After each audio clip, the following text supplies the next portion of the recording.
है मसीह का प्यारा वचन, ये है वचन प्यारा।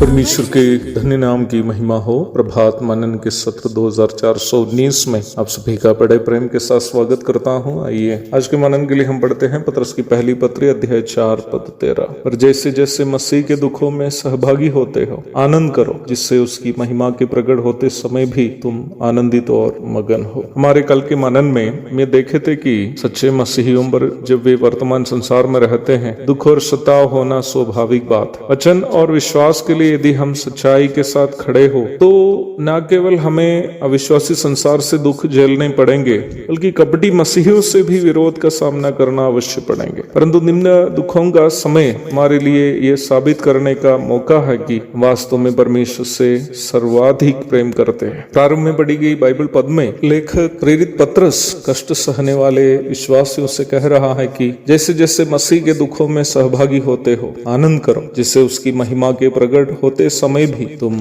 आनंदित और मगन हो। हमारे पाप के प्रायश्चित के लिए प्रभु यीशु मसीह ने गतसमने से लेकर कलवरी तक जो दुख सहे हैं, उसमें सहभागी होना हमारे लिए संभव नहीं है, क्योंकि वो घटना बीत गई है और वो दुख जो प्रभु ने सहा वो प्रभु के लिए निर्धारित दुख है। फिर यहाँ मसीह के कौन से दुख की चर्चा पतरस कर रहा है जिसमें हमें सहभागी होना है? निम्न प्रश्न का उत्तर हम इसी पत्री के दूसरे अध्याय की 21वीं पद में देखते हैं। मसीह भी तुम्हारे लिए दुख उठाकर तुम्हें एक आदर्श दे गया है कि तुम भी उसके पद चिन्हों पर चलो। क्या यहाँ हम भी यीशु मसीह की तरह क्रूस उठाकर कलवरी पर चढ़कर मृत्यु सहने के लिए कह रहा है? जी नहीं। वो कष्ट दुख यीशु मसीह के लिए थे जिसे यीशु मसीह हमारे खातिर सह चुका है। फिर पतरस यहाँ हमसे मसीह के दुखों में सहभागी होने के लिए कहने का तात्पर्य क्या है? अध्याय 4 की 1 में इस प्रश्न का उत्तर हम स्पष्ट रूप में देखते हैं। इसलिए जबकि मसीह ने शरीर में होकर दुख उठाया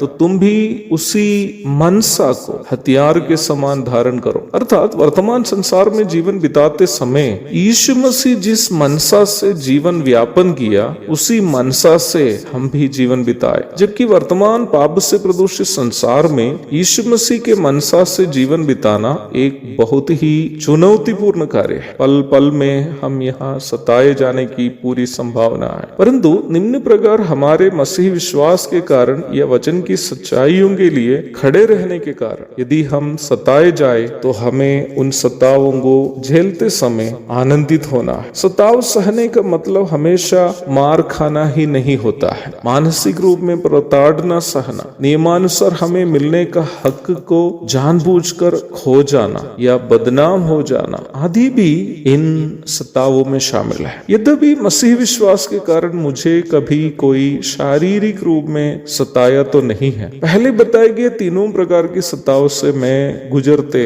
जा रहा। सेवकाई के कारण हुई मानसिक तनाव मुझे ऐसे बीमार कर दिया कि मैं अब नियमित रूप में बीपी का दवाई लेने वाला एक व्यक्ति बन गया। हक को छीनना, बदनाम करना आदि के बारे में कहने के लिए बहुत अधिक समय की आवश्यकता होने के कारण मैं उन बातों को अभी आपके साथ साझा करना नहीं चाहता हूँ। सच्चाई बोलूं तो सेवकाई में सामना किए हुए परेशानियों के कारण मैं इतना निराश कभी हो जाता था कि सेवा भी छोड़कर जाने का मन कई बार किया। तब भी यह पद जो हम प्रारंभ में पढ़ा मुझे भी काफी तसल्ली और हिम्मत प्रदान की। जैसे जैसे मसीह के दुखों में सहभागी होते हो आनंद कर, जिससे उसकी महिमा का प्रकट होते समय भी तुम आनंदित और मगन हो।